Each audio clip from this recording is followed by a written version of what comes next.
Welcome to episode 8 of our High Street Histories, a guided tour of Lowestoft's historic High Street. And in this episode we're paying a visit to one of the area's top shops, really, wasn't it?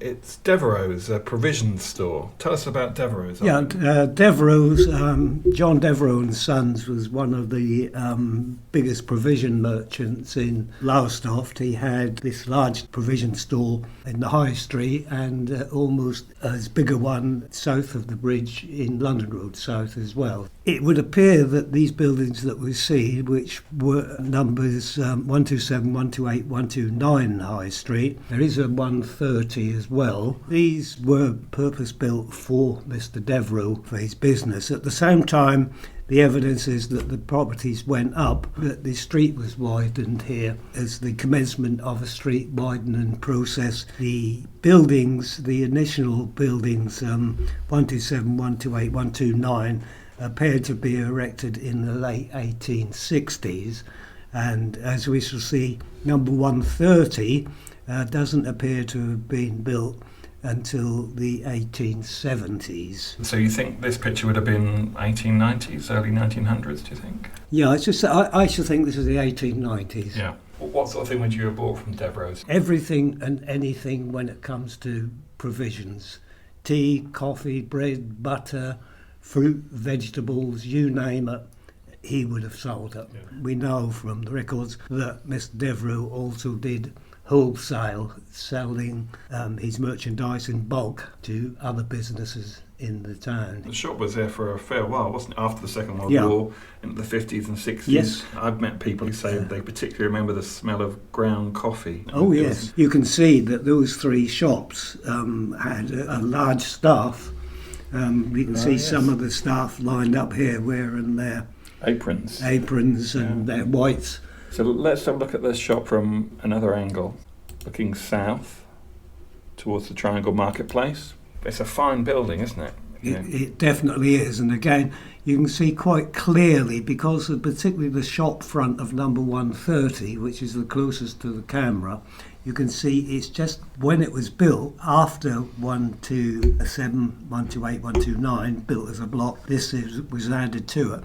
They've tried to very sympathetically join it to the other bit, particularly the shop front. Doesn't feel quite right compared with the other shop fronts. Yeah. And that's a clue, I'm pretty certain, that it's a later addition to that block. You can also date the photograph, can't you, by, is that a tram pole outside the front of the shop there? Yes. Yeah. Yeah. So that would be after 1903, wouldn't yes. it? Yeah.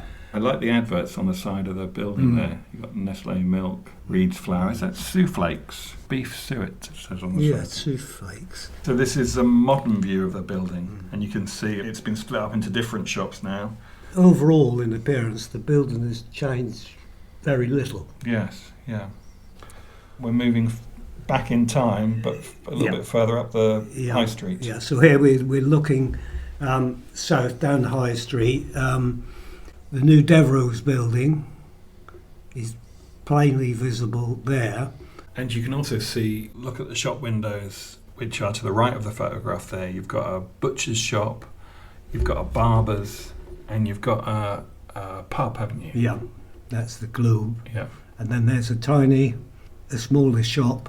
It's possibly a carpenter's shop because in the 1881 census, the person who's living there is a carpenter. Okay. So it's possibly a carpenter's shop. These were all demolished in 1886, 87 probably, and rebuilt further back to widen the street. So we can see here, again, this is looking in the opposite direction. Yeah. So we've got the house on the corner of Old Market Street. We can see the sign there. Yeah. This is the smaller house on the corner of Old Market Street, and something has been changed there because these pilasters here indicate at one time this was actually a door. Yeah. And it's been bricked up and a window has been added and another door has been cut in here and possibly here at the side as well. And then we have the Globe Inn, then we have the barber's shop and confectioners, and then here we have Saunders the butcher's. This is pre-1888 because we know when the block was rebuilt to look like this. Yeah. And the street was widened. On the far end of this block, this is the new glue bin, as they called it at the time. There is the date of the erection being 1888. So Yes. this is all part of the improvement of the High Street. So Ivan, this is one of the special buildings in the High Street, isn't it? It's in some ways an iconic Lowestoft High Street building. Yes, this is number 80, the High Street, known as the South Flint House. It's one of the very, very few buildings, or perhaps the only building, that we definitely know when it was built, because somebody very conveniently put the date it was erected over the door. Built for the Wilde family in 1586. It's a Grade 2 listed building. This is photograph was taken in 1900. But what's unique about this building is it's a reflection of the wealth of William Wilde and Mary, his wife, who had it built, in that they could afford to have the whole front of the building covered with napped flint flushwork, as you call it. So there's a brick wall, and then it's been lined